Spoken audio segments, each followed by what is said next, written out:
right, so I've heard a lot of people, approach this with the first idea.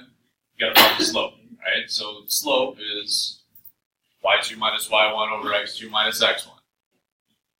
So then you just take your points. Right? You can say, well, -5 minus 2 over -1 minus 2. So you get -7 over -3. Can that simplify it all? Right, yeah, it's a double negative, so we can just make that +7 over +3. Right? Now, if you want to think about, instead of writing all that out, okay, all this is saying is what's the distance between the y's over the distance between the x's, right? That's all slope is. So if we just say, well, between 2 and -5, there are 7 spots. Between 2 and -1, there are 3 spaces. Right? That's all we're doing. We're doing the distance between these two y coordinates over the distance between the two x's, the change in y over the change in x. And so now, once we have the slope, right, there are a couple of different ways that we could get an equation. Right, what's the way that you try? Graphing? Okay. In this case, probably not going to get an exact answer from graphing. I don't think that. Is it 2 2/3? Does it work out exactly to 2 2/3? Done?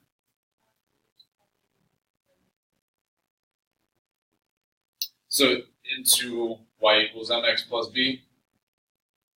Right? That is definitely one way to do it. Right? So what we have then is we have slope, and you can choose either of the coordinate points. Right? I'll pick 2, 2 since that's positive. So plug in 2 for y, 7/3 for m, 2 for x. And then we just have one unknown. Well, there's other ways to do it. So we get 2 equals 14/3 plus b. Subtract the 14/3. And we get -8/3.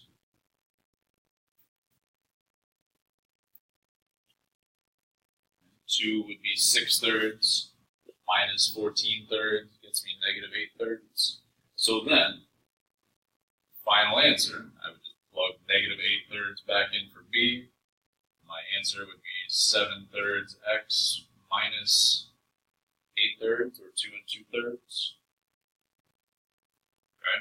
There's a little bit easier thing we could do though. Okay. You guys remember point slope?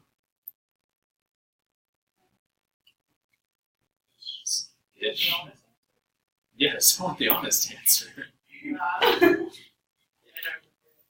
Okay, so this one is going to be a lot easier to use, okay? Especially in this class, right? Because what this is asking for, okay, is the slope and then the x and y coordinates of any point.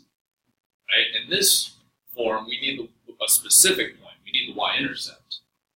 In this form, we can use any point in the slope. Right? So my final answer for one form of the equation of the line can be, I'm just going to take this point again, y minus 2 equals 7/3 times x minus 2.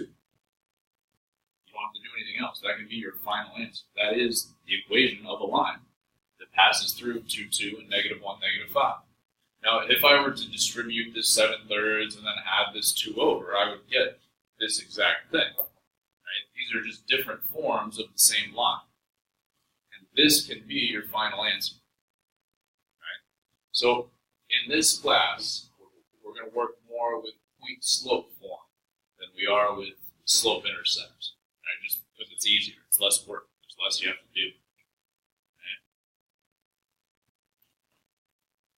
Feel okay with that? All right, so let's try one more. All right, so let's try this one here. Between -2, 3 and 4, 6.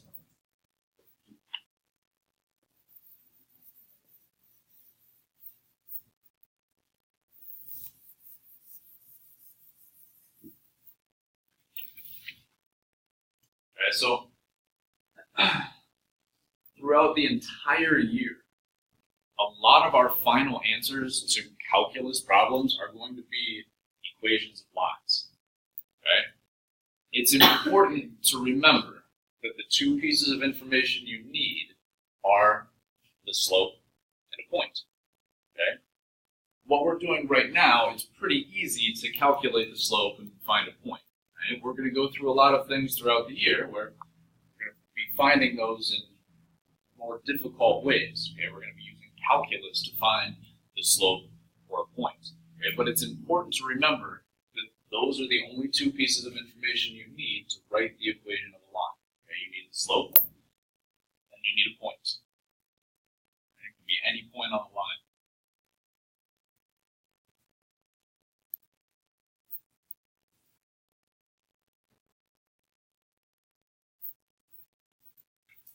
So what did we get for our slope? 1/2.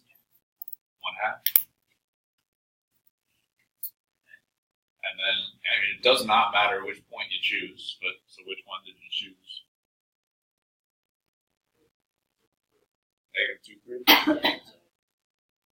So if we just plug that in, I would have y minus 3 equals 1/2 times x minus -2, so x plus 2. And that could be our final answer. Okay? I mean, if you want to put it in slope-intercept form, you can, right? But you don't have to. Right? This can be your final answer. This is the equation of a line that passes through those 2 points. Starting to bring back some memories.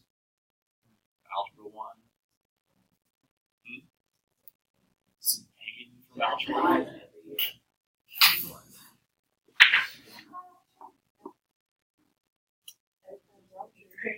Alright, so we will revisit this more, okay, throughout this first chapter and the beginning of the next chapter as well. Okay, but like I said, I mean, you're going to be writing equations of lines the whole year. Right, that's going to be part of a lot of different things that we do. Right, and point slope form is going to be the easiest one to use. Okay, because you don't have to solve for anything. Right, after you have your slope and the point. Right, once you have your slope and your point, you're just plugging it in, and that's it. Okay. So let's start with some calculus.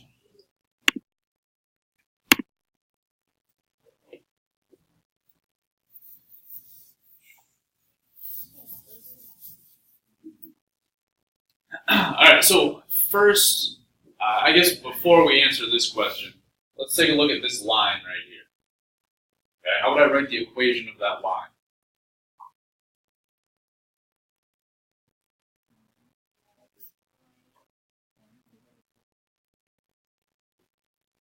So we know the y-intercept is 0. Right? So we have a point. What's the other piece of information we need? Slope.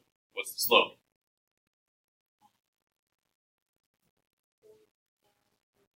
So it looks like we have this point for sure, right? We have 0, 0, and then it looks like we have this point for sure as well, right? Point 1, 2. Yeah, so the slope would just be 2. Right? A rise of 2 over a run of 1. Right? I mean, that's the easiest way to get slope from a graph is just find 2 points and do rise and run. So if we wanted to write the equation of this line, I'd probably say, well, that's y equals 2x.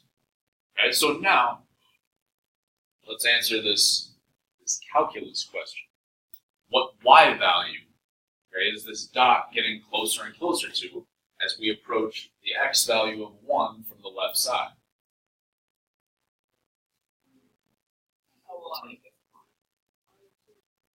Yeah, it's getting closer and closer to this y value of 2, right? Even though there's a hole in the graph there, even though that it's not actually part of the graph at that point, it's getting closer and closer and closer to a y value of 2, okay? This is the idea of a limit, okay? The idea of a limit. And I think if you had Mr. Miller last year, you started talking about limits a little bit, Okay?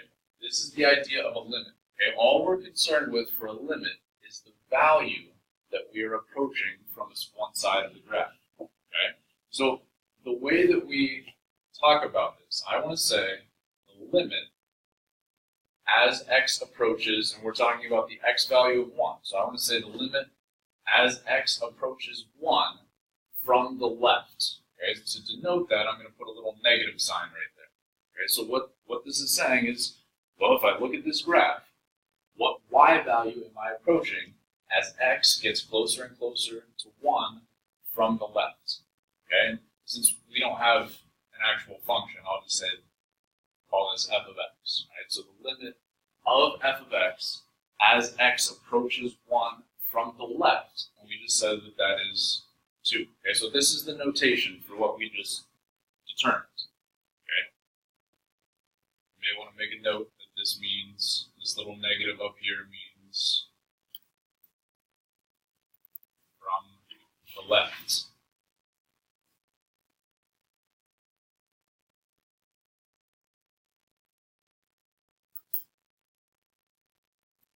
So what this is saying is as I get closer and closer and closer from the left, closer and closer to 1 from the left, I'm approaching a y value of 2. Okay, I don't care that that's a hole in the graph.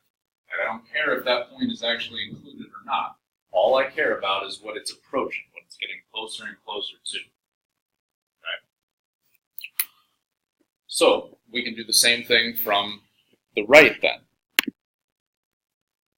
So as I get closer and closer to the x value of 1 from the right, the way we would write that is the limit of my function as x approaches 1, and then I put a plus sign. Okay, that means from the right. So from the right. So what y value am I approaching? 3. Right?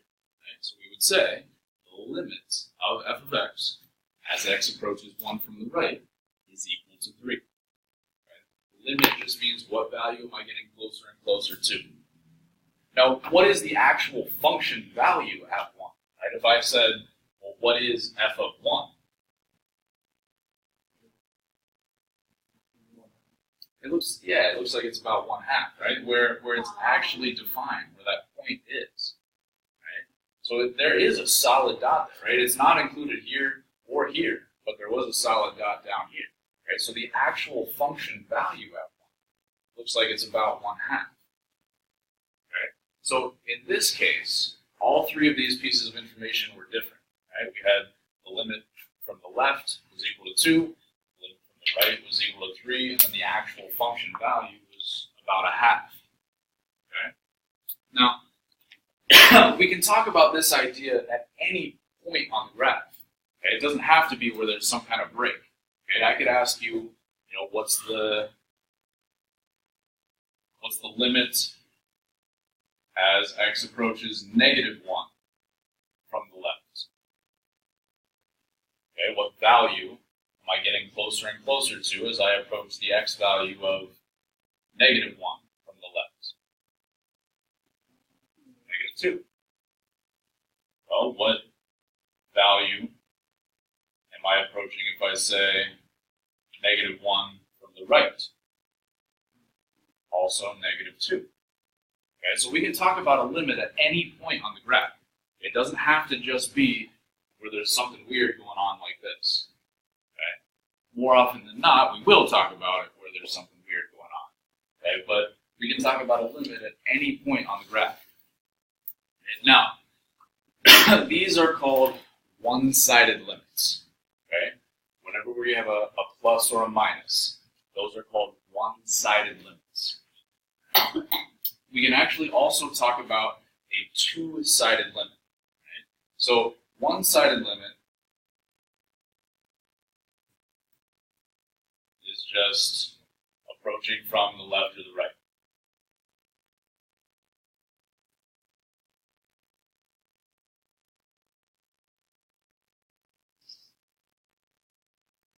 Okay, a two-sided limit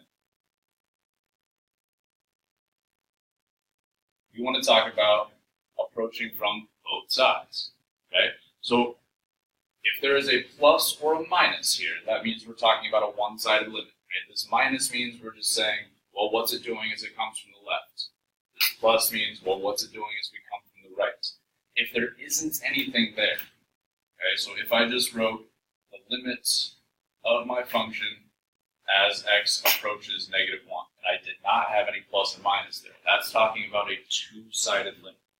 Okay? Two-sided limits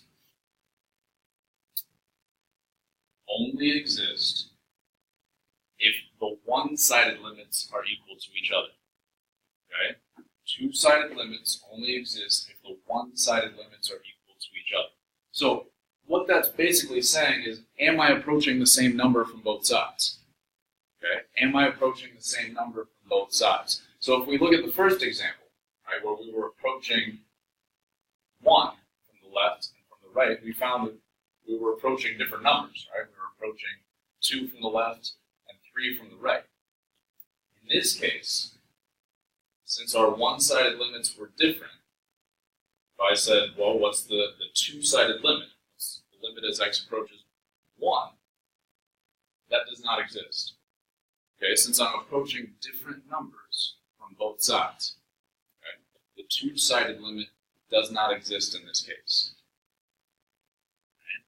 Over here, right, I am approaching the same number from both sides, the same y value.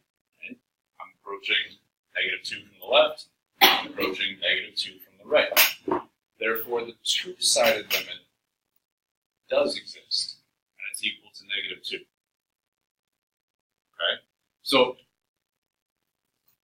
one-sided limits, okay, as long as the function approaches something there, it will always exist. The only way that a one-sided limit wouldn't exist is if there's no function there, right? So, yes, for example, if I just had some function like that, and that was the whole function, and I said, well, what's the limit as x approaches 0 from the left? Well, there's nothing there, right? So that would be the only instance where a one-sided limit doesn't exist. Okay? Otherwise, a one-sided limit will exist, right? All you're looking at is the value that we're approaching from one side. Okay, a two-sided limit then gets a little bit trickier. We have to be approaching the same number from both sides. Okay, if we have a graph, that's pretty easy to see. Right? If we're talking about 1, well, here I'm not going to the same number from both sides. If I'm talking about -1, well, I am going to the same number from both sides, the same y value. So the two-sided limit does exist in that case. Okay. Questions so far? All right. Then let's take a look at this graph here.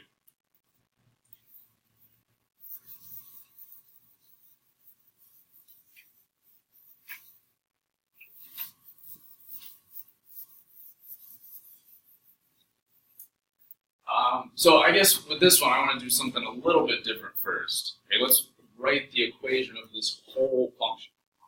Okay, this is a piecewise graph, right? Just like the last one was piecewise, but we didn't write the whole function. Okay, so before we talk about limits and calculus with this one, okay, let's think about writing the entire function here. Right, so we know that it's going to look something like this, right? There are two parts. So I'm going to have some function here defined on some interval, and some function here defined on some interval. Okay, so this writing a piecewise function should also hopefully be a little bit of a review. And know that you've done piecewise functions before, even though some of you are looking at me like you've never seen this in your lives. Okay? So we've already talked today about how to write the equation of a line. Right? So let's start with that. How would I write the equation of this line, or this piece of a line right here?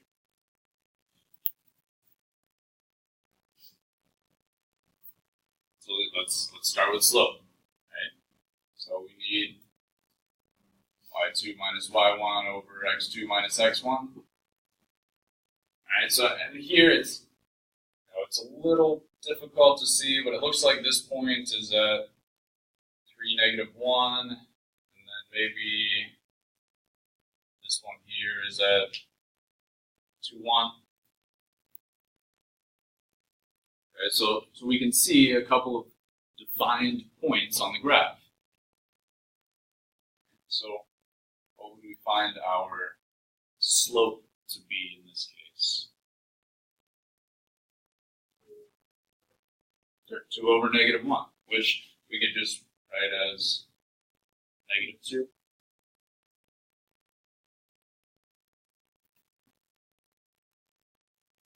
Alright, so then what would be my next step to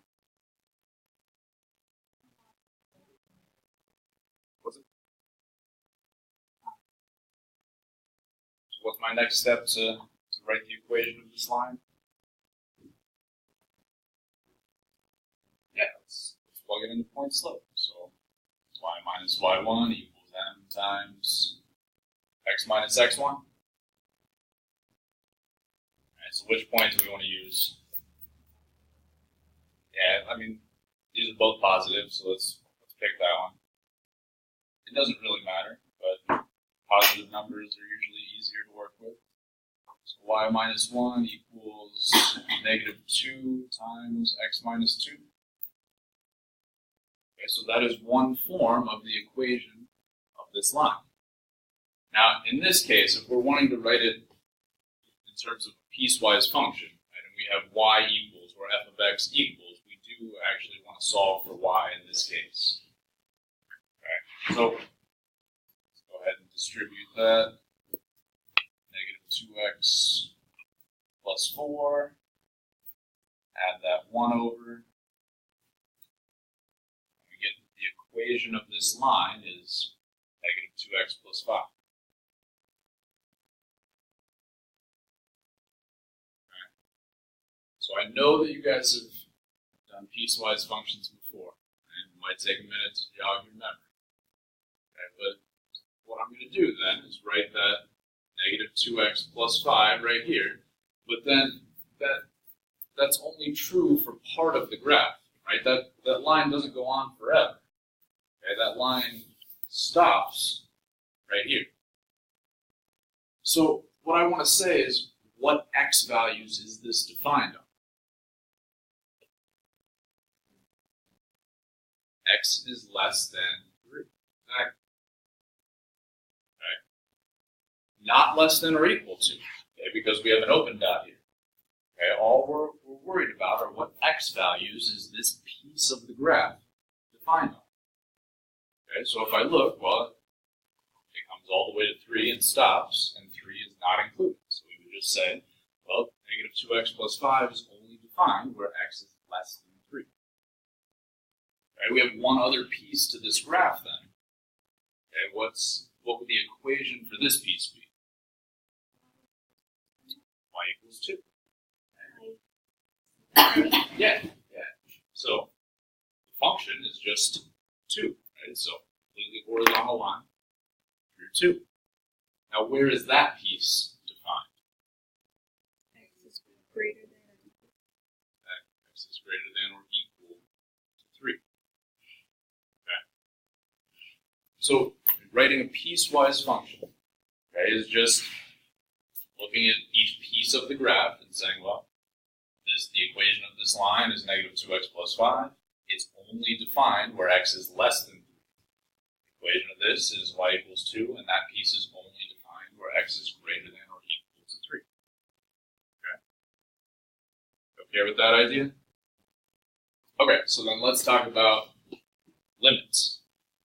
All right, so if I ask you for the limit as x approaches 3 from the left, what would the answer be for that? 1. Right? The y value as we approach the x value of 3 from the left. I'm getting closer and closer to a y value of -1. It doesn't matter that that's an open dot. All that matters is what value I'm approaching. So that would be -1. How about the limit as x approaches 3 from the right.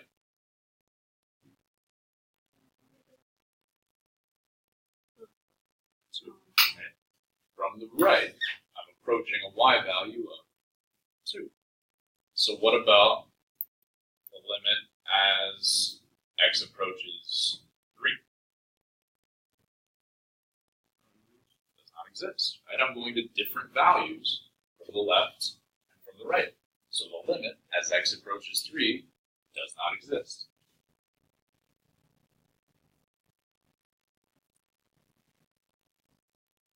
Okay. Feeling okay with this idea? Okay. Now, I'm going to change this graph just a little bit here. Let's say I'm just going to put a hole right there at the point 1, 3. Okay, I'm just going to put a hole right there at the point 1, 3. So and let's do the same thing. Okay, so what would the limit as x approaches 1 from the left be in this case? I think I heard. Is that you, Chair? Right. From the left, I'm approaching a y value of 3. Even though it's not defined there, that doesn't matter. All that matters is the value that we're getting closer and closer to. Okay, what about the limit as x approaches 1 from the right? 3. Right, I'm approaching 1 from the right. So, what about the limit as x approaches 1? 3. Right, I'm approaching the same number from both sides. Even though there's a hole there, that doesn't matter. All that matters is the value that I'm approaching. Okay? Since we can see that those one-sided limits are the same, the two-sided limit exists and is equal to 3. Okay. Questions?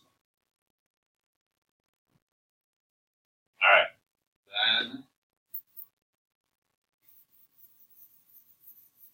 make one up here.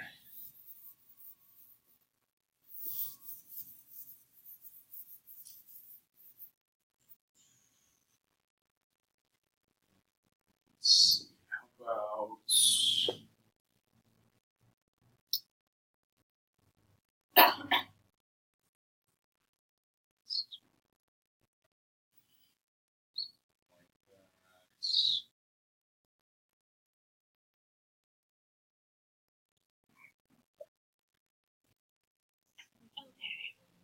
so let's say this is at 1.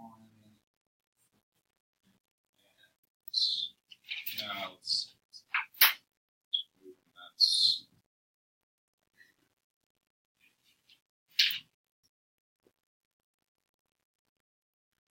all right. So how about limit as x approaches 3 from the left? What's the limit as x approaches 3 from the left? As x approaches 3 from the left, 0.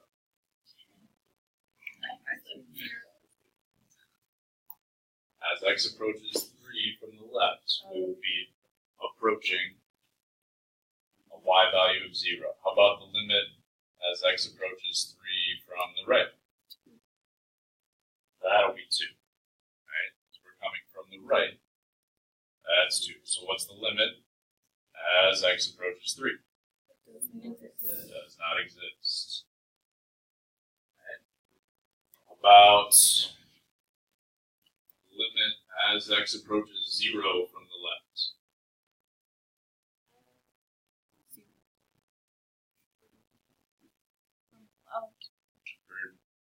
I've heard 2 different answers. I've heard 0 and 2. Which one is it? 2. Right, from the left, we're approaching a y value of 2.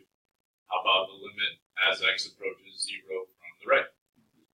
That one's 0. So then what's the limit as x approaches 0? It's fake. Does not exist. Alright. Let's see here. Let me add in a couple more numbers.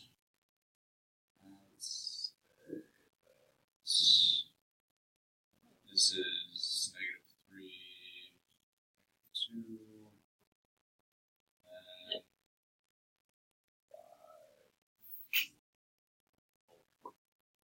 Alright. So how about the limit as x approaches 5 from the left? As we approach 5 from the left, that's going to be y value of 4. How about the limit as x approaches 5 from the right? 4. So how about the limit as x approaches 5? 4. 4. You already know where I'm going. Okay? This is the basic idea of limits. Okay? All a limit is what value I'm approaching. Okay? Sometimes we'll specify and say from the left or from the right. Okay? Sometimes we won't. We'll just say what value are we approaching from both sides. Okay? That's the entire idea of a limit. Okay? From a graph, it's usually a little bit easier than if we were just given an equation. Okay? Today, all we're going to look at is from a graph. Okay? Tomorrow, or not tomorrow, Monday, we'll start looking at doing this algebraically. Okay? But even when we start doing it algebraically, you can't forget that all a limit is what value the graph is approaching. Okay? What y value the graph is approaching. That's all it is. Okay? So we're going to do one last thing here.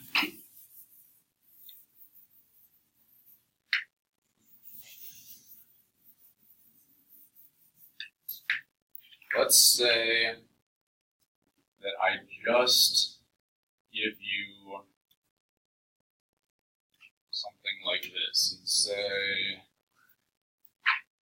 x plus 2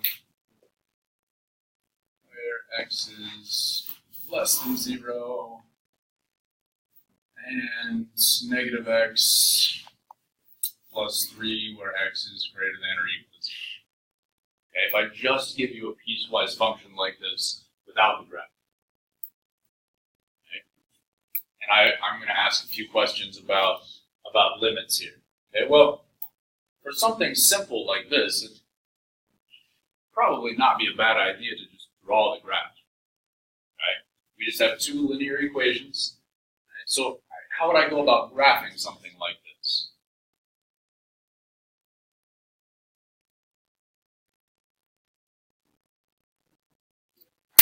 Yeah, how would I do it? Like this. Yeah, it would look exactly like that. No, do not. Do it. So we just want to think about graphing this first line, right? Y equals x plus 2. Alright, so we know that the y-intercept is 2. So we can put a point there, and then we know the slope is 1 over 1. Right? But it would be a hole. What's that? It'd be a hole. Right. I was going to do it this way and just say, well, I know the slope's 1, 1. Sketch out that whole line.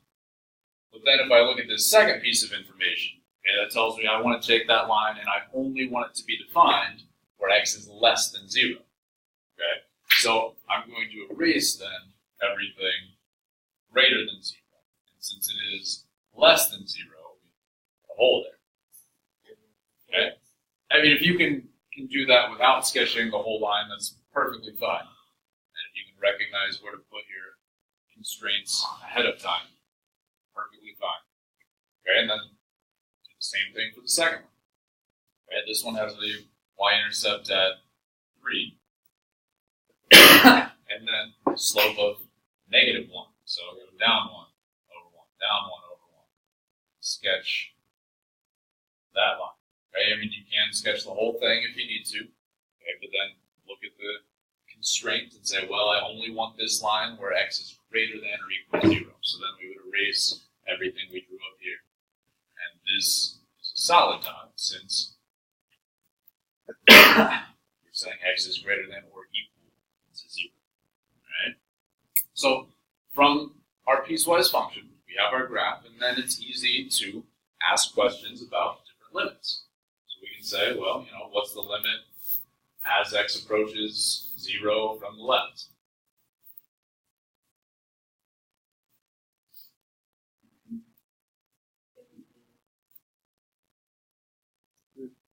Two. Yeah, the y value that we're approaching from the left side. We can say limit as x approaches 0 from the right. 3 does not exist. Getting to know your trucks. You are. Okay, but you could be asked questions about any other point on this graph. Right? I mean, we could say, what's the limit as x approaches 3 from the left and 3 from the right? Okay? That's really the entire idea about limits. Okay? Any questions on that idea? Okay? All limit is what value we're approaching from different sides.